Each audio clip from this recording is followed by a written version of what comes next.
Hey everyone, and welcome to this week's blog post. This week I want to focus on the importance of having a strong, positive, and focused mindset when selling in challenging times. And I'm sure we'll agree, as we stand here right now, there are quite challenging times in terms of external factors impacting on the wider business community and certainly from a sales perspective. I talk, of course, of the coronavirus, and I don't want this to be about the virus itself. What I want to focus on is the importance of having the right kind of mindset. And it takes me back to 2007, where there was the financial crash, and I'm sure those of you who remember that, there were images of people queuing around the block, really on queues for people trying to get their money out of Northern Rock and financial institutions. And it came at a time when I wanted to grow my business and I wanted to take it to the next level. And that kind of news would have quite easily been the last thing I wanted to hear and could easily have derailed my focus from that perspective. And one of the things that changed my perspective was meeting an individual at a network event, and this individual had a badge. And the badge said, "I don't have time for a recession." And it's something that stuck with me from that moment and has stayed with me ever since, because that man's mindset was absolutely unwavering. That individual had made the conscious decision that he was going to be focused. He wasn't going to allow those external factors to impact upon his business, his goals, and what he wanted to achieve. Now, was it challenging? Absolutely, because I've spoken to him on many, many occasions and still in touch with him today.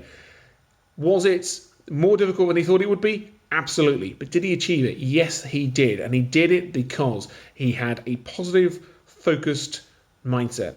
And that's the key thing here, that there will always be external factors.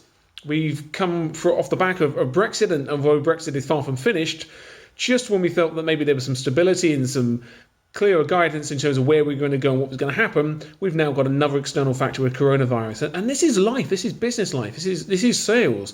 There'll always be opportunities out there. There'll always be obstacles out there. And the key thing is to focus on the opportunities. But more importantly, focus on what we can control.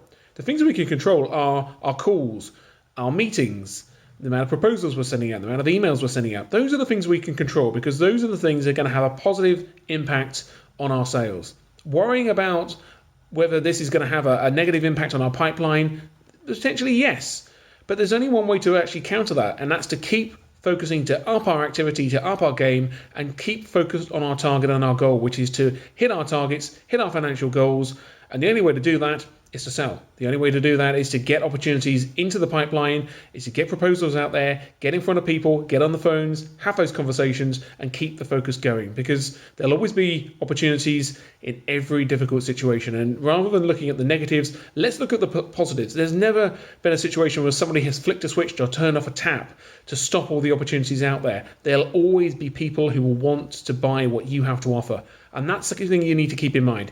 Yes, it's going to be a bit more challenging. Yes, we're going to have to work a little harder to find them, but keeping that focus is absolutely key. And to reinforce this point, yesterday morning I had a telephone coaching conversation with one consultant I've been working with, and when we had the call, naturally they were pretty apprehensive. They were a little bit downbeat that all the things they'd seen on the media in terms of how bad things were, and it was starting to affect their mindset in terms of their belief of how they were going to hit their target. And that was the key statement. They said, "I don't know how I'm going to hit my target this month, because I just feel that my pipeline's going to start falling apart. I've already spoken to certain people who've decided to hold off of purchasing. I don't know how I'm going to hit my target." And what we did was to focus with them to get that mindset back in the right place, be positive, be focused, be proactive. And I left them alone for a couple of hours. We had a follow-up conversation over the phone a couple of hours later, and I was absolutely delighted to hear the results, because it was a complete transition for that person. They came back on the phone really positive, really upbeat, because they'd made 25, 30 dials, they'd had 10 conversations, and off the back of that, they'd actually got 4 new opportunities they were putting in their pipeline. And that's really fantastic news from their perspective, and it really reinforces the point. The more we focus on the things we can control, the more we focus on the positives, the more chance we've got of hitting our targets. So that's it for me. Have a great week. Until next time, happy selling.